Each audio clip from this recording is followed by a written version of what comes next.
The Prentice Alsop Heating and Air Coaches Corner, fueled by Donut Country and McDonald's Murfreesboro on FM 101.9 and AM 1450 Murfreesboro, FM 100.5 Smyrna, and streaming at WGNSSports.com. Back here on the Coaches Show, and this morning we're talking some Eagleville softball. Head coach Chad Leeman is here with us this morning. Coach, good morning to you. How are you? Good morning. Thank you for having me. We've got a lot to talk about. I guess.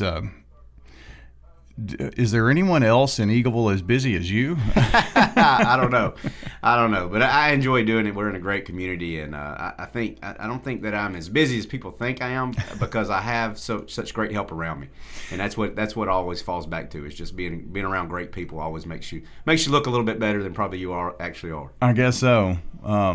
Being the mayor, and you've got to have people to have you at ribbon cuttings and whatever else is going on, right? Right.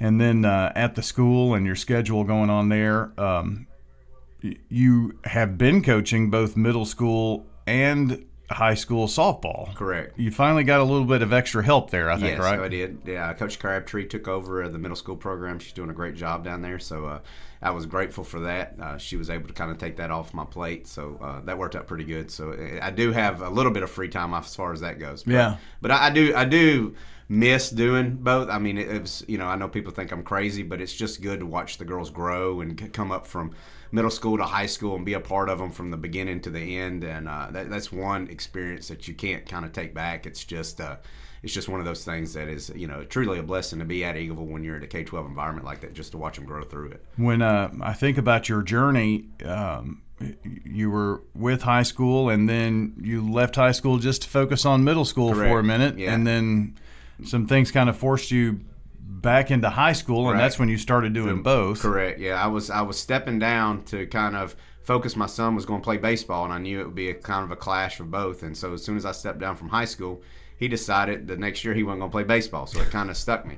But it's one of those things where, I wanted to be able to, if he was going to play, I wanted to be able to see him. Having an only child, you don't want to miss out on those opportunities. And, I think sometimes coaches get wrapped up into coaching other kids, and forget about their own. And so I didn't want to do that with him. Yeah, well, we've seen that this week with some basketball announcements, and I'm not sure people realize and understand how much time goes into coaching, because it's not even just the season. It's pretty much a year-round program if you're doing it right. It is, and the thing that people I don't think really understand is how much paperwork goes involved in this now. I know there's a lot of times that I do more paperwork sometimes than coaching, as far as what we got to get turned in, have to have done through TWAA and everything else, make sure everything's in line and everything's going right like that, and just the hours of just trying to make sure everything is done right.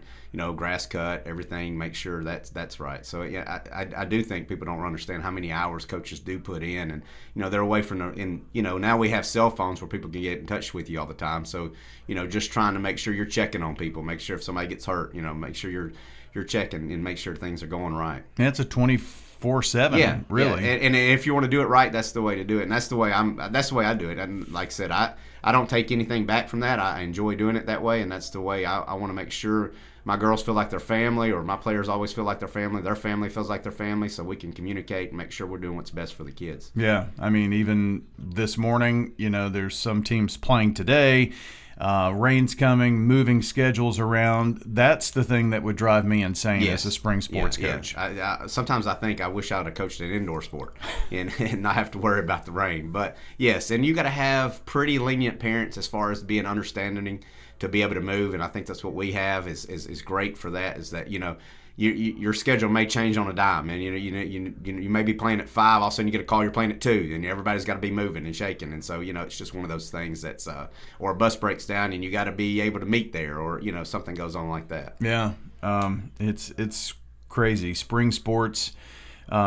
Trying to schedule broadcast, and then you've got weather coming in, and it drives me crazy. Yeah, you don't. And looking at a 7-day forecast could put you into a coma real quick. Oh, yeah. I'm looking at next week's weather. It's all rain, and then it could disappear. Who knows? Or you could get a window or you might have sunshine, but you had much 2 rain. inches of rain Right. the previous couple of days. I've always said whoever builds the dome first is going to make the millions, because they say if they ever get the dome going, it's going to make it. Some teams have gone to turf, and that helps quite a bit Right. with maintenance and time and all that kind of thing. But, even that much rain, an outfield can't take a couple of inches. Correct. You got to have somewhere for it to go, and Yeah. so then then you get so sloppy, he's falling down, and then you don't even have a game. So it's not worth getting anybody hurt. And that's the rub. How many games will you play in a year? I mean, the past couple of years, of course, you've gone very deep, won the state championship last year. Did you play over 40 games, I would think? Yeah, I would play close to 40, and so it's one of those things like the next week we're supposed to have 3 games, which ain't gonna probably happen. Right. And it's just moving, and that's where you really get into it, is playing multiple games in a week. And you start to take the tear on your kids' bodies and everything else. So you got to have that backup system to come in there. But yeah, it's we feel like the more games we can get in, the better off we are, just so we can kind of see pitching, see different things. And we always try to play a higher caliber team, just that way we can be better. We may not. I always try to tell the girls, we're not really looking at the scoreboard on this. We're trying to make sure we're better. We're going to play better competition, so that way we can play up and be ready for that final tournament. Well, I know one of the games you have on your schedule is to play Oakland, and you're playing some of the larger 4A teams here in Rutherford County as well. Part of me says that's also there's no one really clamoring to play Eagleville of late. Right. Yeah. We do have a hard time scheduling. But I enjoy playing the big schools, and I enjoy the girls being able to see.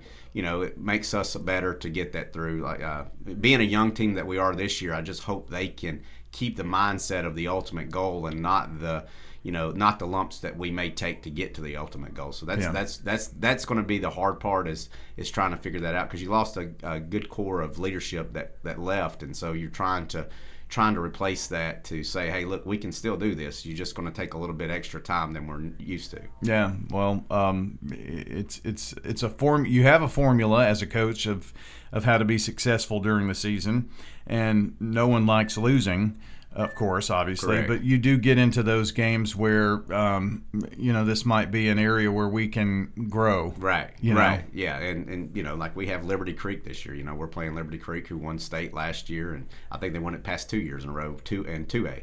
And they moved up to 3A this year, and of course we got Unionville, Forest, all them. So that we try to. They're close by, and we try to play them, and we enjoy playing each other just because it's good competition, and it makes both of us better.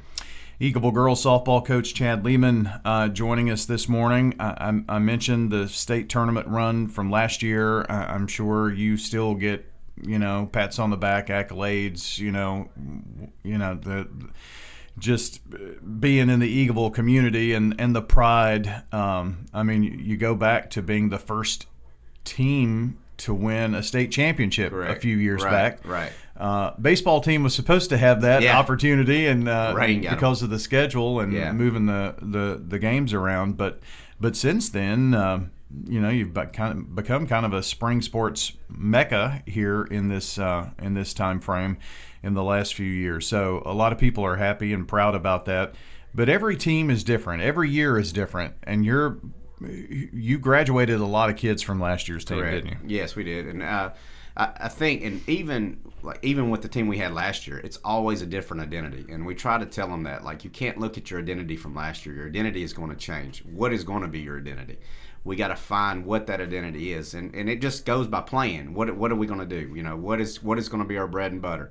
And like we played this past week, and I think we lost, but I think what happened was we were overplaying, and I know it sounds crazy, but we were out hustling what we should be doing, making the normal plays look hard by trying to over hustle it. And I try to tell them that I'm not mad about it, because you're at least hustling. That's the part. We're not being lazy. We're just overthinking it and coming through and wanting to get it done. And so we just got to kind of settle down and just kind of set into the moment and go from there.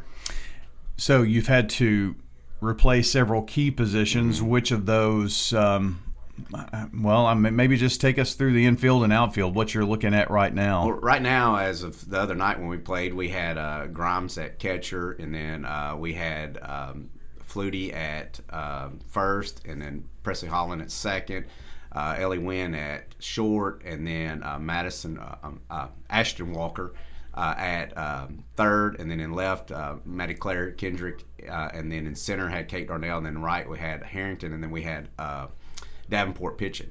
And then we had JB Ray batting, and she came in and threw some as well. So, that's a totally different lineup than we've had in a long time. And people have been in some different spots. You got Walker coming back, and then you move, Flutie over from third to first, and so put her over there, and she played as an 8th grader in a state tournament at third. And so, and that kind of changes it. And so, but we do have Ellie and Madison Davenport back that's at short and pitching, and so that helps tremendously. And Kate was in right, now she's in center. So we lost Presley Knowles. She went in to just do volleyball, so we don't have her anymore. So that was a hit too. So we moved Kate over to center.